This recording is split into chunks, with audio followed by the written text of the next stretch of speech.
Hi everyone, this is your biology class. Students, in our previous video, we understand the concept of inheritance of one gene, which is known as the monohybrid cross. In this video, I am going to discuss our new concept, that is inheritance of two gene, which is known as the dihybrid cross. What do you mean by dihybrid cross? It is a cross between two parents differing in two pairs of contrasting characters. In monohybrid cross, a cross is made between two parents differing in one pair of contrasting character. But in case of dihybrid cross, parents differing in two pairs of contrasting characters.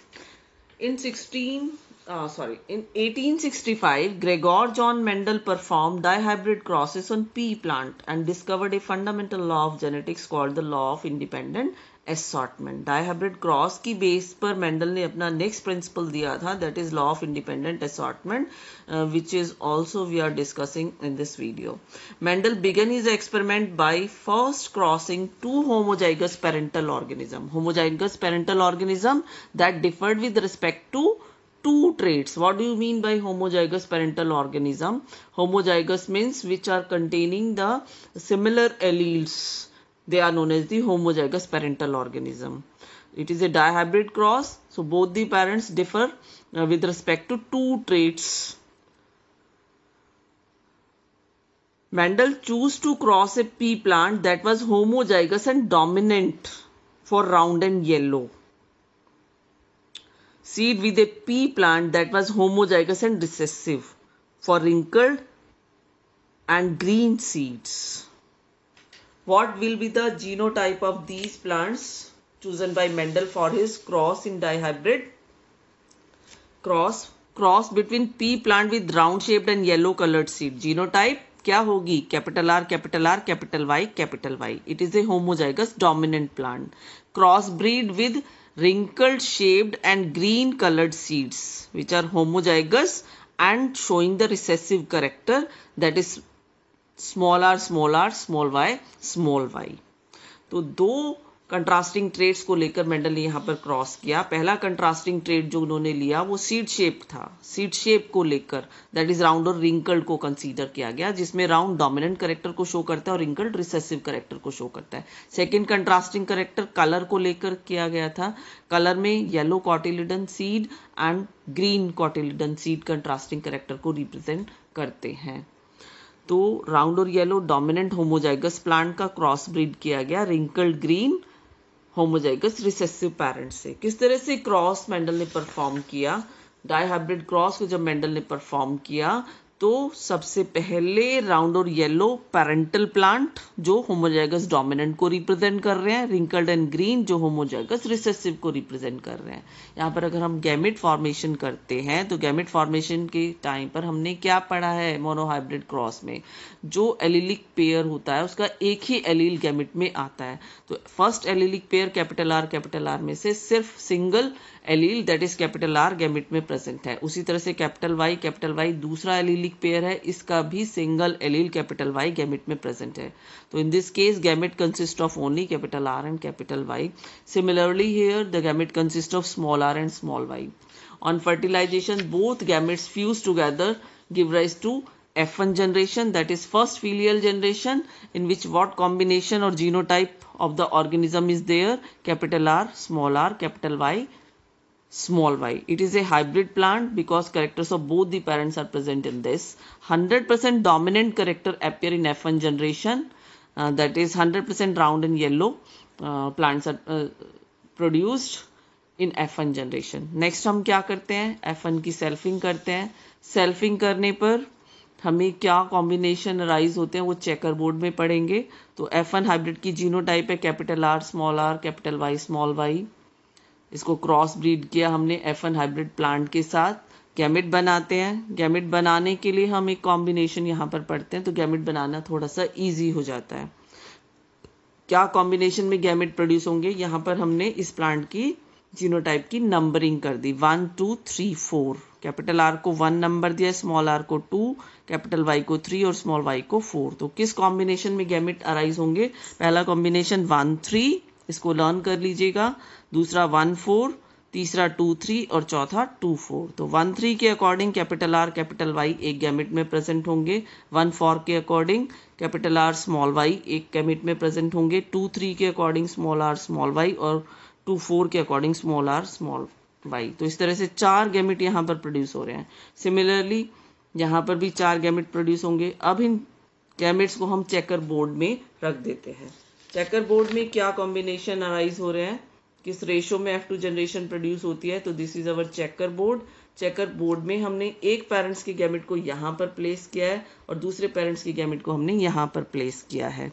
तो ये combination हमारे पास arise हो रहे हैं। ये हमने monohybrid cross में भी पढ़ा है। इन दोनों के क्रॉस से यहाँ पर कैपिटल आर कैपिटल वाई इस तरह से ये दोनों क्रॉस करेंगे तो ये कॉम्बिनेशन अराइज होगा। इनके क्रॉस से ये और इनके क्रॉस से ये, इस तरह से ये चेकर बोर्ड बन गया। चेकर बोर्ड में जो रेशो आती है F2 जनरेशन की, वो रेशो हमारे पास आती है 9:3:1। ये रेशो हमारे पास किस तरह से आई है, अगर कहीं पर एक भी कैपिटल आर और कैपिटल वाई प्रेजेंट है तो वो राउंड येलो डोमिनेंट कैरेक्टर को रिप्रेजेंट कर रहा है। तो कैपिटल आर कैपिटल वाई जहां पर भी प्रेजेंट होंगे वो राउंड और येलो होगा। एक भी कैपिटल आर और कैपिटल वाई अगर प्रेजेंट है तो वो येलो को रिप्रेजेंट करता है। Capital R capital Y capital R capital Y capital R capital Y. तो अगर हम इसको काउंट करें राउंड और येलो को तो 1 2 3 4 5 6 7 8 और 9। तो 9 जो है हमारे पास राउंड येलो रिसीव होंगे। लास्ट कॉम्बिनेशन को देखिए, ये रिसेसिव कैरेक्टर को शो कर रहा है, that is small r small y small y. Small r recessive character जो होमोजाइगस कंडीशन में खुद को रिप्रेजेंट कर रहा है, तो ये रिंकल्ड को रिप्रेजेंट कर रहा है। और स्मॉल वाई ये भी recessive homozygous condition that is represents the green. तो ये रिंकल्ड और ग्रीन करेक्टर यहाँ पर एक्सप्रेस होगा। तो 9 और 1 क्या है, ये पेरेंटल करेक्टर है। हमने पेरेंटल करेक्टर राउंड येलो लिए थे और रिंकल्ड एंड ग्रीन लिए थे। तो 9 राउंड येलो डोमिनेंट करेक्टर को रिप्रेजेंट कर रहा है और रिंकल्ड ग्रीन जो है ये रिसेसिव करेक्टर को रिप्रेजेंट कर रहा है। बीच में जो 3 रेशो की फॉर्म में है ये रिकॉम्बिनेंट यहाँ पर अराइज हुए हैं। किस तरह से रिकॉम्बिनेंट अराइज होते हैं, क्रॉसिंग ओवर के थ्रू अराइज होते हैं, ये हम आगे यहाँ पर डिस्कस करने वाले हैं। तो रिकॉम्बिनेंट की फॉर्म में यहाँ पर हमें मिले round and green 3। Round and green, round के लिए एक कैपिटल आर चाहिए और ग्रीन के लिए 2 स्मॉल वाई चाहिए। एक कैपिटल आर 2 स्मॉल वाई, एक कैपिटल आर 2 स्मॉल वाई। तो ये किसको रिप्रेजेंट कर रहे हैं, राउंड और ग्रीन 3 यहाँ पर अपेयर होंगे। नेक्स्ट रिकॉम्बिनेंट जो यहाँ पर अराइज हुए रिकॉम्बिनेशन की वजह से, क्रॉसिंग ओवर की वजह से, वो क्या है, that is wrinkled and yellow. Wrinkled के लिए हमको क्या चाहिए, दोनों स्मॉल आर चाहिए और एक येलो के लिए एक वाई चाहिए। दोनों स्मॉल आर एक वाई, दोनों स्मॉल आर एक कैपिटल वाई, जो कि रिंकल्ड एंड येलो को रिप्रेजेंट कर रहे हैं। तो 3 हमारे पास रिंकल्ड एंड येलो अपेयर होंगे। तो इस तरह से F2 जनरेशन में जो रेशो आती है 9:3:1, जिसमें 9-1 जो है पेरेंटल कॉम्बिनेशन को रिप्रेजेंट कर रहे हैं और 3:3 में रिकॉम्बिनेंट यहाँ पर क्रॉसिंग ओवर की वजह से अपेयर हो रहे हैं। तो on this basis Mendel has given it's next principle, that is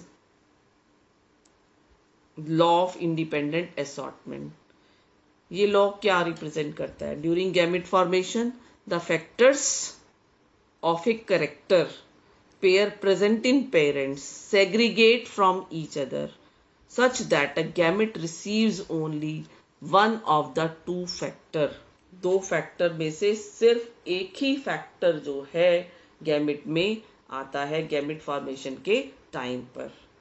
it means gametes are pure. यहाँ पर अभी हमने गैमेट फॉर्मेशन के टाइम पर देखा है, ये होमोजाइगस डोमिनेंट पेरेंट का जीनोटाइप है। तो यहाँ पर गैमेट सिर्फ एक ही एलील कैपिटल आर को रिसीव कर रहा है, दूसरे फैक्टर पेयर में से एक ही एलील कैपिटल वाई को रिसीव कर रहा है। सिमिलरली यहाँ पर स्मॉल आर और स्मॉल वाई फैक्टर पेयर में से सिर्फ एक ही एलील गैमेट के फॉर्मेशन के टाइम गैमेट में आ रहे हैं। तो गैमेट में क्या होता है, एलिलिक पेयर जो पेरेंटल ऑर्गेनिज्म में प्रेजेंट होगा वो सेग्रीगेट होगा और गैमेट में उसका सिर्फ एक ही एलील या एक ही फैक्टर आता है। सिमिलरली यहाँ पर भी जब हमने F1 की सेल्फिंग की तभी भी हमें 4 गैमेट रिसीव हुए हैं, उसमें भी हमने यही देखा कि एलिलिक फैक्टर का जो पेयर है उसमें से एक ही एलील गैमेट के अंदर आता है।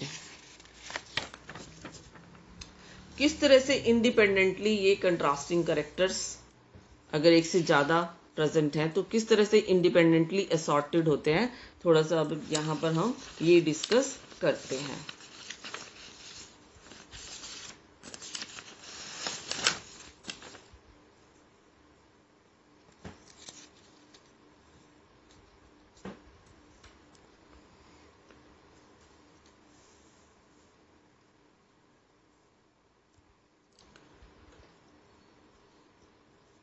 पहला जो डोमिनेंट